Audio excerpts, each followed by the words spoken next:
नमस्कार दोस्तों, Agnivesh coaching classes के यूट्यूब चैनल पर आप सभी का एक बार फिर से बहुत बहुत स्वागत है। आज के इस वीडियो में मैं आपको हिंदी वर्णमाला से संबंधित कुछ विशेष प्रश्नों को हल करवाने जा रहा हूं।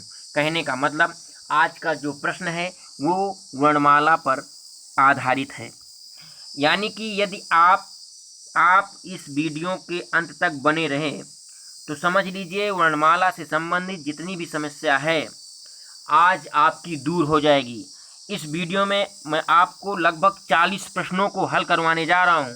यानी वर्णमाला में अल्पप्राण, महाप्राण, घोष, अघोष, अंतस्थ, ऊष्म, स्पर्श, स्वर, व्यंजन यानी जितने भी प्रश्न उठते हैं इस वीडियो के माध्यम से हर एक प्रश्न जो है मैं उसको लिया हूं ताकि किसी भी प्रकार की कोई समस्या वर्णमाला से ना रहे। चलिए सबसे पहले हम प्रश्न की ओर चलते हैं। पहला प्रश्न जो है वो क्या है, ध्यान दीजिए। पहला प्रश्न ये कह रहा है कि भाषा की सबसे छोटी इकाई है। ए ऑप्शन शब्द, बी ऑप्शन व्यंजन, सी ऑप्शन स्वर और डी ऑप्शन वर्ण। जल्दी से बताइए और कमेंट करके बताइए। ज़्यादा से ज़्यादा इस वीडियो को शेयर करिए, अपने दोस्तों के पास शेयर करिए इस वीडियो को ताकि वो भी इसका लाभ ले सकें। इस वीडियो के माध्यम से अगर आप वर्णमाला पढ़ लिए तो समझ लीजिए आपको किसी प्रकार की कोई दिक्कत नहीं होगी। चलिए जल्दी से बताइए, भाषा की सबसे छोटी इकाई है शब्द, व्यंजन, स्वर, वर्ण। जल्दी से बताइए। तो देखिए मैं आपको बता दूं भाषा की जो सबसे छोटी इकाई है वो जानते हैं क्या है? वो है वर्ण। क्योंकि वर्ण से भाषा में अगर सबसे छोटी इकाई को देखा जाएगा तो वर्ण से छोटा इसमें कुछ नहीं है। वर्ण के ही बनने से स्वर, व्यंजन, शब्द या हम वाक्य कह सकते हैं या भाषा का निर्माण, यानी वर्ण ही जो है उस सब का निर्माण करता है। यानी कहने का मतलब भाषा की सबसे छोटी इकाई वर्ण है। चलिए दूसरे प्रश्न की ओर चलते हैं। दूसरा प्रश्न क्या कह रहा है? दूसरा प्रश्न ये कह रहा है कि वर्णमाला कहते हैं शब्द समूह को या वर्णों के संकलन को या शब्द गणना को या वर्णों के व्यवस्थित समूह को। अंत में आपको जरूर बताना है, कमेंट करके आपको जरूर ही बताना है कि कितने प्रश्न आपके सही हुए हैं। बताइए वर्णमाला कहते हैं किसको कहते हैं? शब्द समूह को या वर्णों के संकलन को या शब्द गणना को या वर्णों के व्यवस्थित समूह को। ये मैं कई बार ऑफलाइन क्लास में बताया हूँ, जल्दी से बताइए। तो देखिए मैं आपको बता दूं कि वर्णमाला, देखिए माला का अर्थ क्या होता है? जैसे माला, जैसे गले की माला, तभी आपकी माला कही जाएगी जब उसको व्यवस्थित आप रखेंगे। वर्ण है जैसे मान लीजिए आपने लिखा का, हा, धा, ता, ना, मा, पा, गा, तो ये आपका वर्ण है लेकिन वर्णमाला नहीं। वर्णमाला तभी होगा जब छोटा बड़ा, छोटी बड़ी, छोटा बड़ा, रे, ए, आए, ओ, औ, अंक, कहा, का, खा, गा, घा, अंगा। कहने का मतलब एक व्यवस्थित रूप में लिखा जाएगा तभी वो आपका क्या कहलाएगा? वर्णमाला। तो ये कहने का मतलब आपका डी ऑप्शन बिल्कुल सही है। यानी वर्णों के व्यवस्थित समूह को क्या कहते हैं? वर्णमाला। चलिए अगर यदि आपका सही होगा तो आप उसको क्या करिए, लिखते चलिए। चलिए हम लोग तीसरे प्रश्न की ओर चलते हैं। तीसरा प्रश्न क्या कह रहा है, ध्यान दीजिए। तीसरा प्रश्न क्या कह रहा है? निम्न में से कंठ ध्वनियां कौन सी हैं? यानी इनमें से आपको बताना है कि कंठ यानी कंठ से कौन सी ध्वनियां बोली जाती हैं। पहला ऑप्शन है का, खा, दूसरा ऑप्शन है यारा, तीसरा ऑप्शन है चाजा और चौथा ऑप्शन है टा, अड़ा। यानी ए, बी, सी और डी में से आपको यह बताना है कि कंठ ध्वनियां कौन सी हैं। बहुत अच्छा प्रश्न है। तो देखिए मैं आपको बता दूं इनमें से जो कंठ ध्वनियां हैं वो है का, खा, आपको बता दूं का, खा, गा, घा, अंगा, हा, छोटा आ और बड़ा आ, इसके साथ विसर्ग, ये सारे वर्ण कंठ की सहायता से बोले जाते हैं। चलिए अब हम लोग चौथे प्रश्न की ओर चलते हैं। यदि आपका सही होगा तो आप इसको, इस नंबर को जोड़ लीजिए। जल्दी से चलते हैं चौथे प्रश्न की ओर। चौथा प्रश्न क्या कह रहा है, ध्यान दीजिए। स्थान के आधार पर बताइए कि मूर्धन्य व्यंजन कौन सा है। स्थान के आधार पर बताइए कि मूर्धन्य यानी मूर्धा की सहायता से कौन से व्यंजन इसमें बोले जा सकते हैं? कागा, जाझा, डाढ़ा या पाफा। जल्दी से बताइए कौन सा ऑप्शन बिल्कुल सही है। तो मैं आपको बता दूं जो मूर्धा की सहायता से बोले जाते हैं वो डा और ढा, डा और ढा, यानी चौथे का जो है उसी ऑप्शन सही है। और ये गा, घा, ये जा, झा, ये नहीं, ये सब अलग मुख की सहायता से बोले जाते हैं। जैसे यहाँ पर चौथा ऑप्शन है पा, फा, तो ये ऊष्ट से बोला जाता है। गा, घा आप कंठ की सहायता से बोले जाते हैं। तो ये तमाम तरीके से अलग अलग जो है इनका उच्चारण स्थान है। चलिए हम लोग पांचवें प्रश्न की ओर चलते हैं। पांचवा प्रश्न क्या है, कह रहा है कि निम्न में से अल्पप्राण वर्ण कौन से हैं। अल्पप्राण का जो सूत्र है वो ये है, देखिए मैं आपको बता दूं अल्पप्राण, महाप्राण, अघोष, सघोष, ये तमाम तरीके हैं, बार बार कंफ्यूजन होती है। देखिए अल्पप्राण वर्ण उसे कहते हैं कि हर वर्ग का पहला, तीसरा, पांचवा, हर वर्ग का, ध्यान दीजिए, हर वर्ग का पहला, तीसरा और पांचवा यानी 135। यानी अगर जैसे है का है, गा है और अंगा है, इस प्रकार से अगर वर्ण आते हैं और ऐसे हर वर्ग का वर्ग, चा वर्ग, टा वर्ग, ता वर्ग और पा वर्ग, इन पांचों वर्ग का पहला, तीसरा और पांचवा वर्ण क्या होगा? अल्पप्राण होगा और जो बचा वो महाप्राण होगा। तो बताइए इसमें से कौन सा हो सकता है? तो मैं आपको सीधा आंसर बताता हूं, अगर और आपको पता है तो आप उसको बाद में बताइएगा। तो इसमें जो सही है अल्पप्राण वो है का और गा, क्योंकि का पहला हो गया, गा तीसरा हो गया। समझ में आई ना बात? चलिए अब हम लोग पांचवें प्रश्न की ओर चलते हैं। बहुत ही अच्छा प्रश्न है, बहुत ही मजेदार प्रश्न है। अगला प्रश्न 6 नंबर का जो प्रश्न है, देखिए 6 प्रश्न जो है वो क्या कह रहा है, निम्न में से नासिक के व्यंजन कौन सा है? नासिक मतलब नकुना, नाक से कौन सा व्यंजन बोला जाता है? देखिए बहुत ही अच्छा प्रश्न है। नाक की सहायता से कौन सा व्यंजन बोला जा रहा है? देखिए पहला है मूर्धन्य सा, फिर उसके बाद है इया, फिर है अंगा और फिर है जा। बताइए इसमें कौन सा है जो नाक की सहायता से बोला जाता है? आप खुद बोल लेंगे तो पता चल जाएगा। देखिए इसमें जो छठा ऑप्शन, छठा जो प्रश्न है उसमें जो सही है जो नाक की सहायता से बोला जाता है वो है इया। क्या है? इया।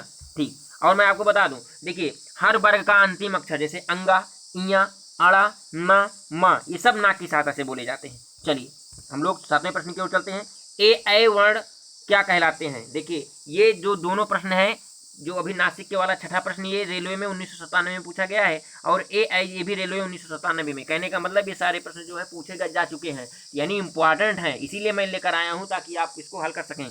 ए वर्ण क्या कहलाते हैं? पहला है नासिक, दूसरा है मूर्धन्य, तीसरा है ओष्ठ और चौथा है कंठ तालव्य। बताइए 7वां नंबर प्रश्न ए।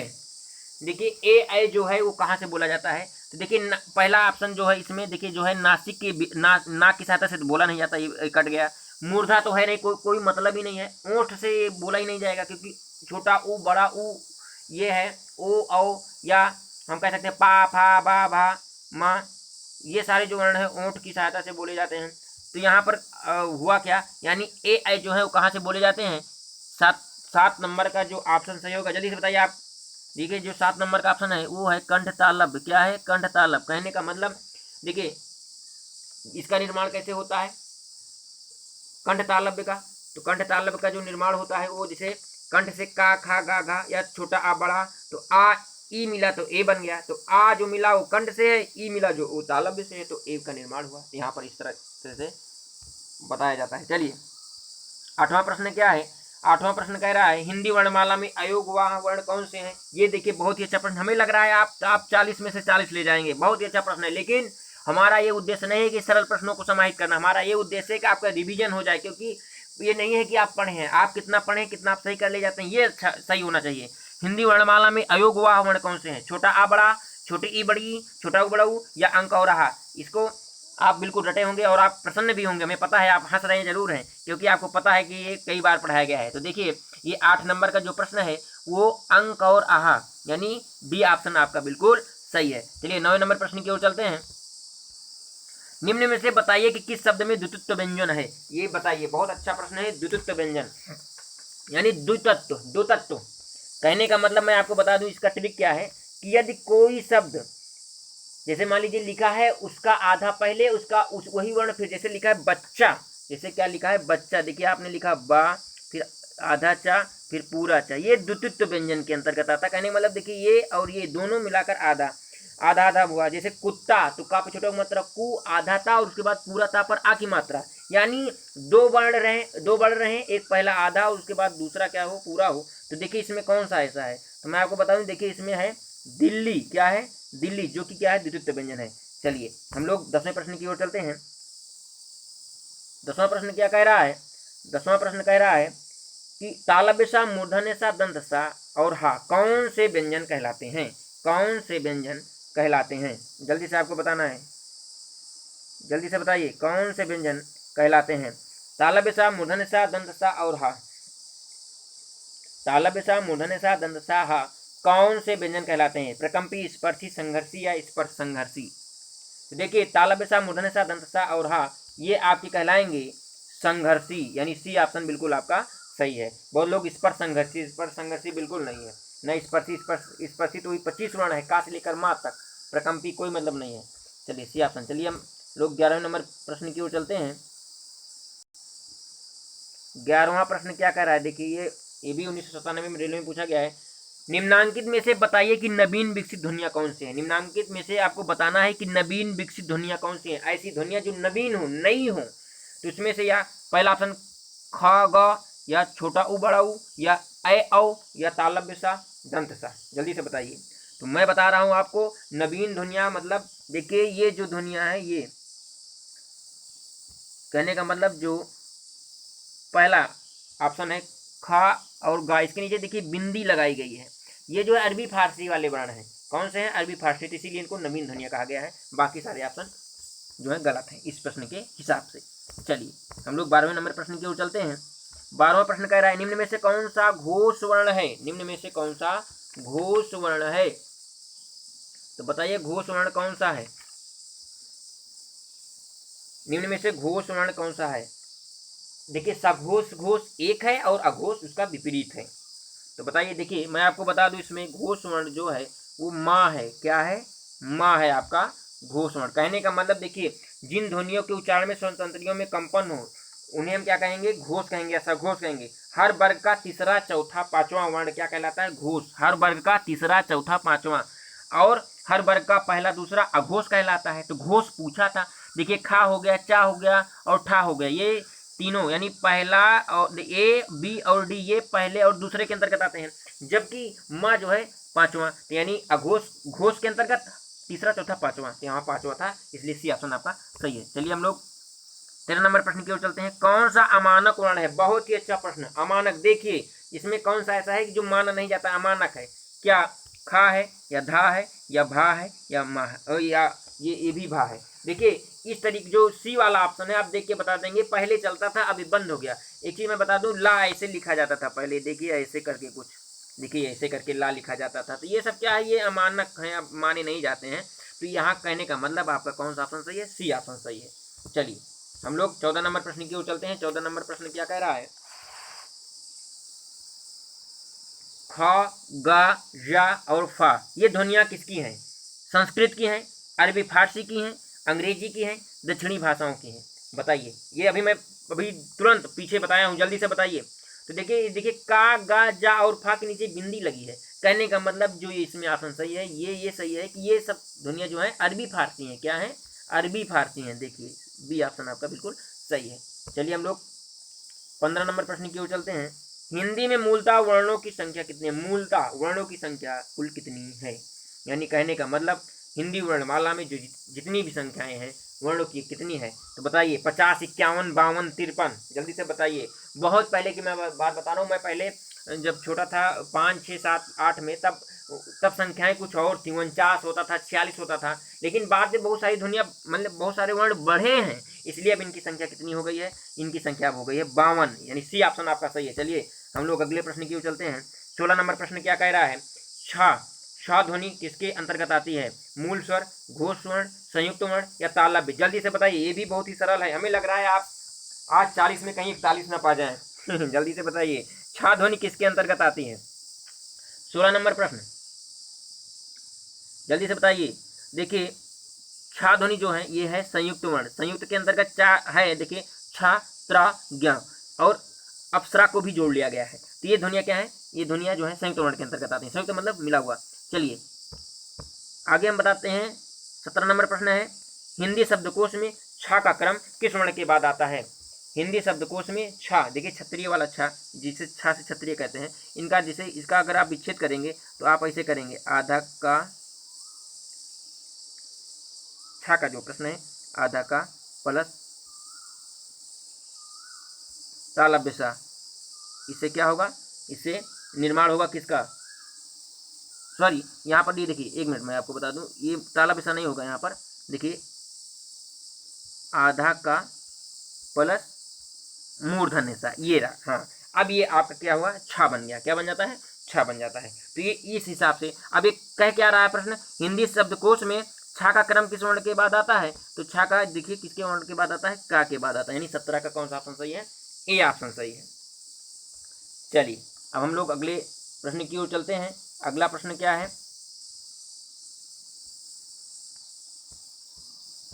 अगला प्रश्न है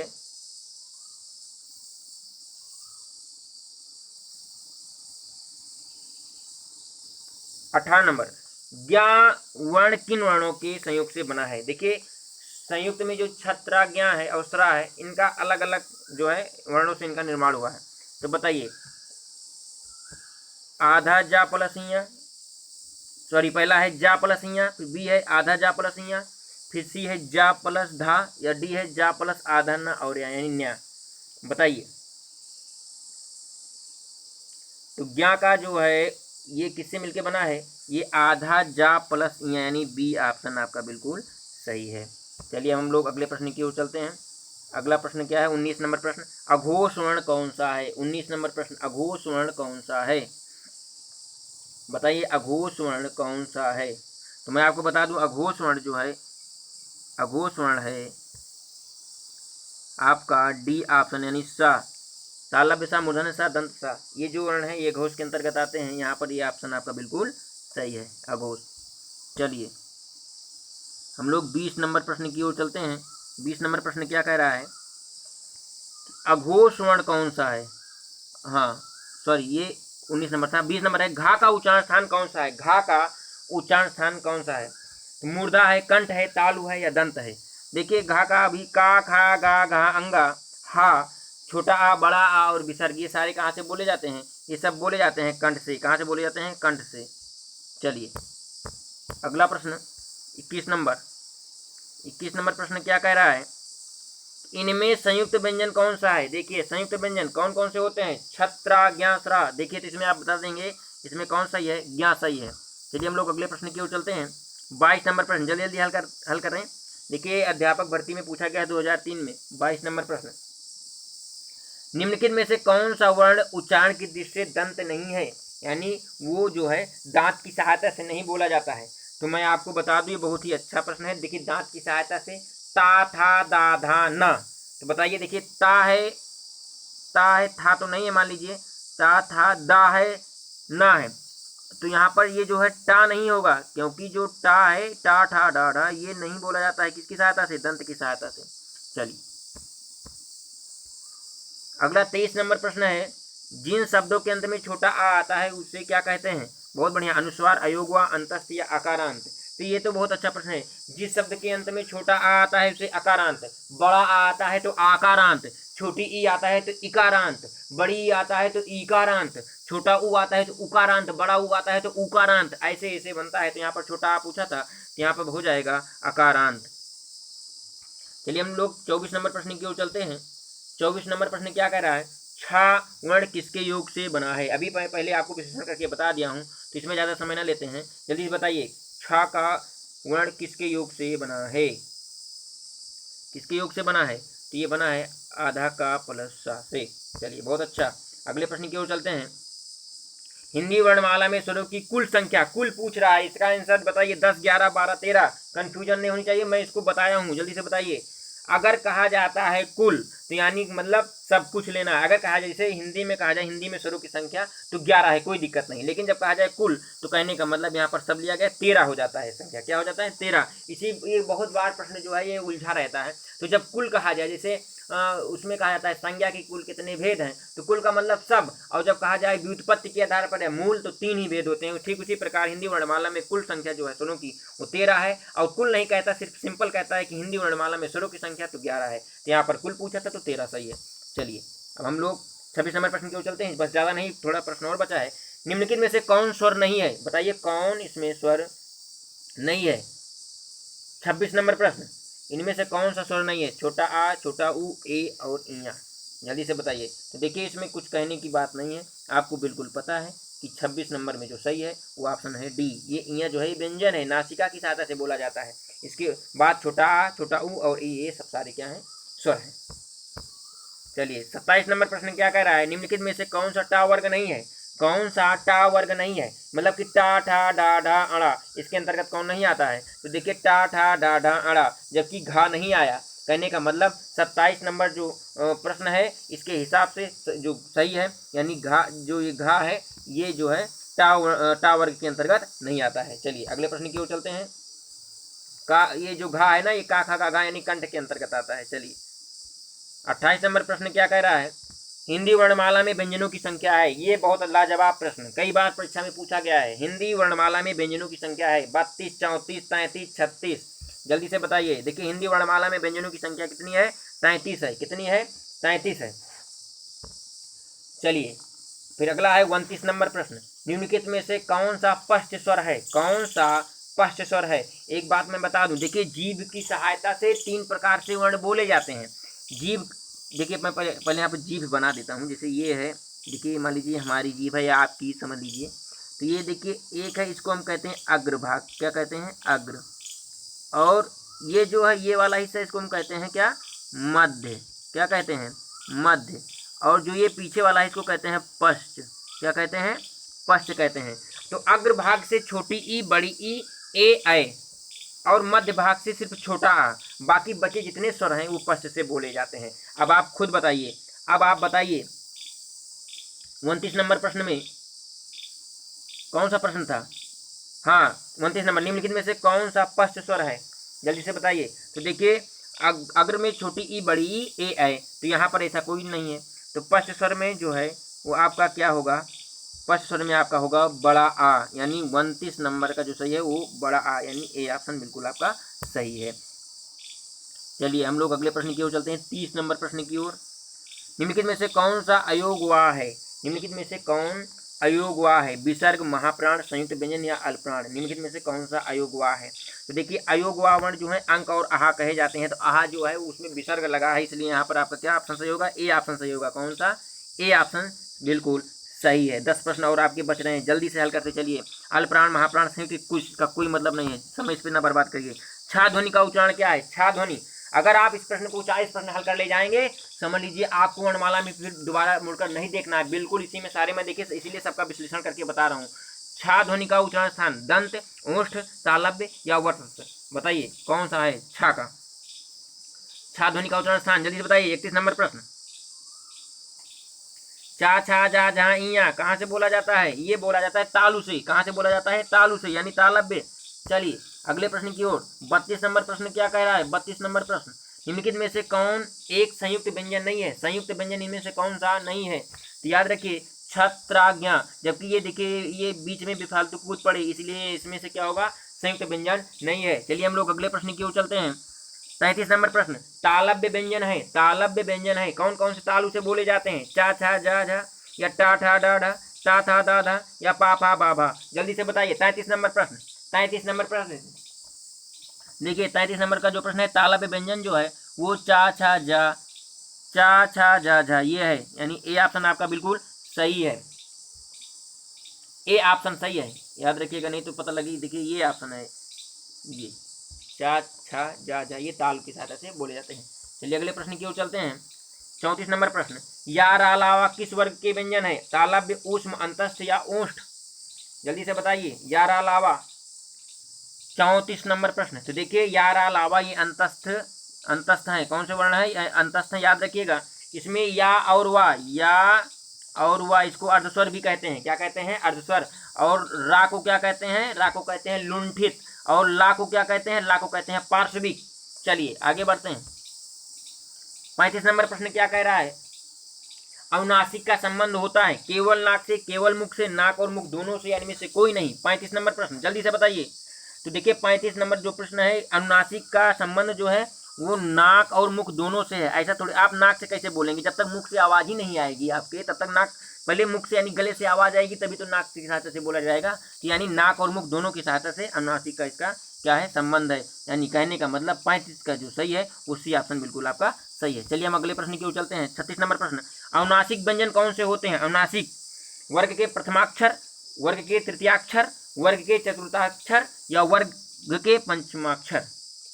देखिए मैं अभी आपको बताया हूं, अब इस प्रश्न में बताइए कि कौन सा अनुनासिक व्यंजन होता है। तो देखिए मैं आपको बता दूं, जल्दी से बताइए।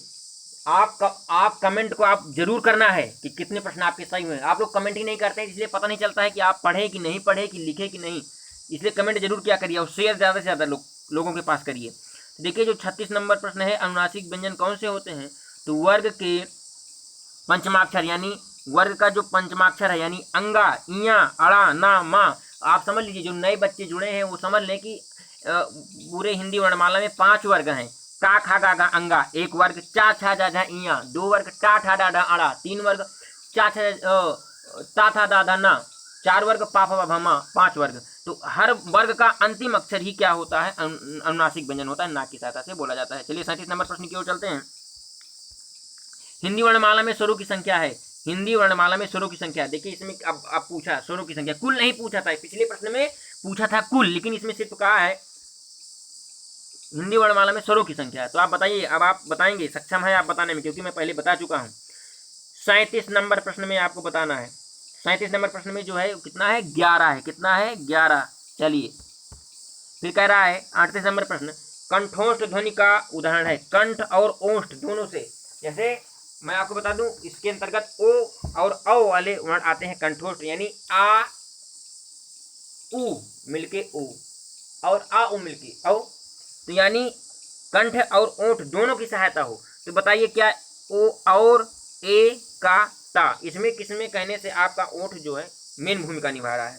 तो कहने का मतलब जो और लिखा है इसमें औ जो है, और जो लिखा है इसमें औ जो है क्या आपका है 38 नंबर में जो है ये क्या सही है, ए, क्योंकि यही कंठोष्ठ की सहायता से बोले जाते हैं। ये और जो लिखा है अब उससे ना परेशान होइए, औ मात्रा आप उसी पर ध्यान दीजिए। चलिए 39 नंबर जो प्रश्न है वो क्या कह रहा है, 39 नंबर प्रश्न कह रहा है भाषा निर्माण की इकाई का सही अनुक्रम है। बताइए भाषा निर्माण की सही, ये भी मैं आपको बताया हूँ, इसमें कोई ऐसा प्रश्न है जिसको मैं 10 बार ना बताया हूँ, 10 बार की बात मैं कर रहा हूँ जिसमें ना बताया हूँ। बताइए 39 नंबर प्रश्न की स्टार्टिंग कैसे होती है। तो देखिए 39 नंबर में जो सही है, आप पहले बता दें तो मैं बताऊं। देखिए जो सही है 39 नंबर में वो डी ऑप्शन सही है। सबसे पहले ध्वनि निकलती है, क्या निकलती है, ध्वनि, उसके बाद शब्द बनता है, फिर पद बनता है, फिर वाक्य बनता है। देखिए ध्वनि निकली, फिर ध्वनि से शब्द बना, और शब्द जब एक वाक्य होता है तो उसमें जैसे राम घर जाता है तो राम घर जाता, ये सब पद हैं, और जब मिल जाता है तो वाक्य का निर्माण होता है। यानी कहने का मतलब भाषा निर्माण की इकाई में शब्द, ध्वनि, शब्द, पद और वाक्य, यानी कहने का मतलब डी ऑप्शन आपका बिल्कुल सही है। 39 का डी। चलिए लास्ट प्रश्न, आज के सेशन का लास्ट प्रश्न, बताइए जल्दी से, देख लें और तो नहीं है, सिर्फ 40 प्रश्न। चलिए बताइए, निम्नांकित में से उच्चारण स्थान के आधार पर कंठ से लेकर, देखिए कंठ से लेकर मुख विवरण, कहने का मतलब कंठ से लेकर मुख विवरण में उच्चरित व्यंजन ध्वनियों का सही अनुक्रम बताइए। अब जो मैं आपको बताऊं, सबसे पहले का खा गा घा अंगा कहाँ से बोला जाता है, तो बोला जाता है कंठ से। फिर उसके बाद चा छा झा झा इया तालु से, फिर ता था दा धान ओ टा ठा डा डा अड़ा मूर्धा से यानी वर्ष से, फिर ता था दा धाना दंत से, पाफा बाभामा ओठ से। तो कंठ, तालव्य, वर्ष, दंत और ओष्ठ, ये ऑप्शन जो आपका सही हो रहा है, ये सही हो रहा है पहला ऑप्शन। कौन सा, पहला ऑप्शन, यानी कहने का मतलब आपका पहला ऑप्शन बिल्कुल सही है, ए ऑप्शन आपका सही है। ये रहे 40 प्रश्नों की श्रृंखला वाले जो है ये सीरीज, यानी कहने का मतलब यदि आप 40 में से कम 35 तो जरूर, अगर 35 नहीं तो 32-33 नंबर तो आपको जरूर आना चाहिए, इतना सरल पेपर था। और यदि आपके 35 नंबर सही हैं तो ये समझ लीजिए तैयारी आपकी बिल्कुल सही दिशा में चल रही है, और आप परीक्षा में अब हिंदी के हिसाब से बैठने के लायक अब हो चुके हैं। ऐसे ही हमारी हर वीडियो को देखें, मैं आपको ये यकीन दिलाता हूँ कि हिंदी में आप 10 प्रश्न आता है, 20 प्रश्न आता है, उसमें से मेरा तो प्रयास यही है कि 20 में से 20 मिल जाए, लेकिन 20 में 18-19 का ही लेवल आपका चलेगा। चलिए मिलते हैं अगले वीडियो में, तब तक के लिए आप लोगों का बहुत बहुत धन्यवाद।